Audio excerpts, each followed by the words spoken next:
What's going on, friends? Has Harley-Davidson given up on the old school motorcycles? They have really gotten away from the core customer. They've gotten away from the old school biker. It is very difficult to go into any Harley-Davidson dealership today and just get something simple. Harley-Davidson's really starting to get far away from the bikes that everybody has known and loved for years, and they're branching out into some different areas, and honestly, it's good, but it's a little weird. Now, I know a lot of you old school guys probably haven't been to a dealership in 30 years. Probably since you bought your Evo, your shovel head, got that FXR. You pretty much got tired of everything Harley-Davidson was doing, and you just held on to what you've had all these years. And honestly, there's nothing wrong with that. Because in my last video, we talked about how Harley-Davidson's basically aren't built like they used to, and how they've really gotten away from their simplicity and the reliability that they used to have. Anymore, it is very hard to work on your own motorcycle, especially the new ones with all the special tools, all the electronics. There's so much going on now in today's Harley-Davidson motorcycles that you honestly, unless it's something really simple, you're not going to be able to fix it on the side of the road. But then again, on these new bikes, something really simple, well, it's just a sensor. But not every 7-Eleven or gas station is going to have just that little sensor for a Harley-Davidson that you needed to change out. In other words, you're paying a big tow bill, you're getting it drugged to wherever, to the dealer's dealership, or even back home. Depending on how far you are from home, you might be shipping that thing just to go back to the dealer under warranty and get that one little sensor replaced. That was about a 5-minute job and a $500 part. Guys, please don't forget, if you enjoyed today's video, don't forget to hit that like button and consider subscribing to the channel if you haven't done so already. So guys, when it comes to the newer Harley-Davidsons, I would definitely say Harley-Davidson has kind of left the old school biker behind. But it's not to say that Harley-Davidson wanted to do this. Harley-Davidson has honestly been forced into a lot of things that they probably necessarily didn't want to do over the years. Because I guarantee you, if Harley-Davidson wasn't forced to change things through emissions and government regulations, we would still be on Evolution engines, albeit just probably higher powered versions of them. Because part of the reason from the switch from the Evo to the twin cam was to meet emissions. Now with the shovel head to the Evo, that was more for reliability, which is honestly something that needed to happen. But when it came from the Evo to the twin cam, that was purely for emissions. Same thing with the twin cam engine. Well, I say it was purely for emissions. It was mainly for more power and time to update. Now, going from the twin cam to the Milwaukee 8, same thing. More power, and they had to meet new emission standards coming out.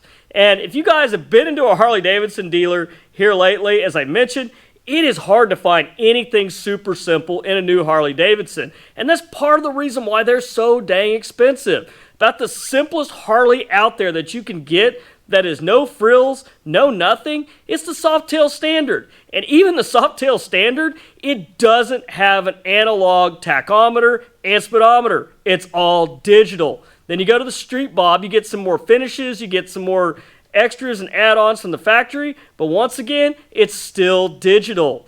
You don't get that analog anything on those bikes. Harley-Davidson's late model bikes now, these things have so many electronics on them, not including the stereo, the CarPlay, especially when you get into the baggers. These things got just about as many features on that little in-dash screen as you get on any brand new car. It's really hard to find anything from Harley that's actually simple anymore. Probably some of the simplest bikes that they still have are going to come out of the cruiser line. You get the Fat Boy, you get the Fat Bob.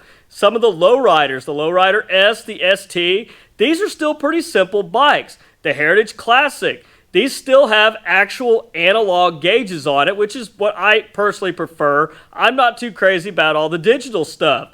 Now, kind of sadly, Harley-Davidson did away with the Electra Glide Standard. This was a neat bagger, really stripped back, no stereo, but you still got the big fairing on it, which was great for cutting the wind. 107 engine, plenty of power, comes in one beautiful color, and that was black only. But if you guys haven't noticed, the new Harley-Davidsons, what they're advertising now, dark, kind of this dark gray color, that is the freebie color. Well, I call it the freebie color because that's the one you don't have to pay any extra for. If you guys didn't notice, I guess black on a Harley-Davidson became very popular over the years because now they're charging for black. If you want black, it's an upcharge if you don't want that gray color that's coming standard now. I thought that was kind of interesting, and I don't know if a lot of people caught that. So, as I mentioned, I feel like Harley-Davidson really is kind of leaving the old school biker, the core customer, behind anymore these days. They're coming out with a lot more, I guess you would, what I've heard a lot of guys say,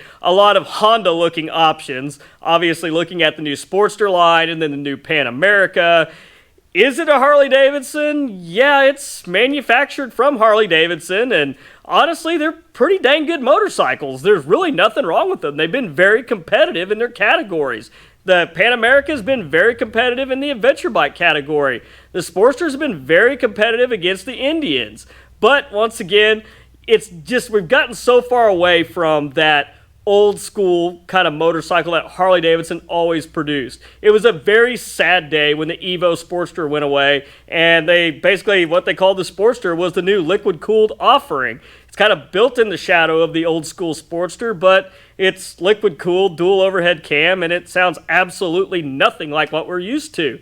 A lot of that's due to emissions, and not only that, Harley-Davidson just flat out chose a different direction to go on the entry level with the Sportster, and they kind of followed in the path of Indian and went ahead and updated them to a liquid-cooled bike, rather than trying to come out with a 4-valve head Sportster. I was really sad to see that not actually come to fruition, because Harley-Davidson did have some patents out there for a smaller 4-valve air-cooled engine that appeared like it was going to be the Sportster. So I feel like a lot of our new riders coming up that still like the old school motorcycles, if they were looking and they were excited about getting a brand new Harley for their first bike, their first introduction into Harley-Davidson, they kind of got robbed of that, not being able to get on the entry-level pushrod engine like a lot of us did back in the day, what we got started on. So now if they're going to come into Harley-Davidson, they're getting into a liquid-cooled dual overhead cam bike, which, I mean, there's nothing wrong with that. It still says Harley-Davidson on the tank, but honestly, it's just not the same. And that's really the other sad part as we kind of transition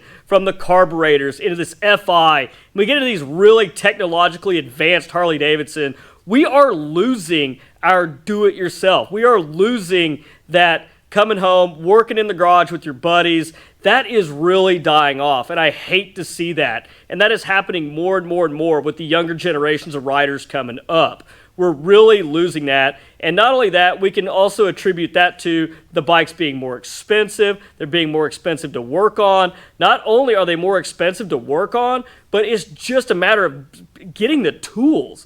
A lot of the tools now, they're electronic. A lot of people don't have $3,000 to buy a software program that's basically proprietary to Harley-Davidson to even begin to diagnose an issue with their motorcycle. It's just not like it used to be, and that's really sad. I hate to see that. I hate to see this old school Harley-Davidson kind of lifestyle and mentality of doing it yourself and working on your own bike. I really hate to see it go to the wayside with all this liquid cooling and all the electronics coming down with these bikes. Does it have its high points? Absolutely. There's some good things about it. The bikes are getting some more technology in them. They're a little bit easier to ride. You don't have as many issues with them as we used to. But man, when you have an issue, you can't just fix it in your garage or on the side of the road. As I mentioned, you're going to need some high-dollar software to figure out what's going on with that bike. And if that doesn't solve it, it's still a trip to the dealer on top of what you already spent trying to do it yourself. But anyhow, guys, I want your opinions. Do you guys think Harley-Davidson has really gotten away from the core customer? Do you feel like they've gotten away from the old school, the thing that built Harley-Davidson? Do you like the direction it's going? Do you feel like it was necessary? Or should they start all over and try to get back to where they came from? Let me know your opinion down in the comments. But anyhow, guys, that's all I've got for you this week. If you guys enjoyed the video, don't forget to hit that like button and consider subscribing to the channel if you haven't done so already. But till next week, guys, you stay safe on the streets, ride smart, dodge those cars, and I'll catch you guys back here next week with a brand new video. Thanks for watching.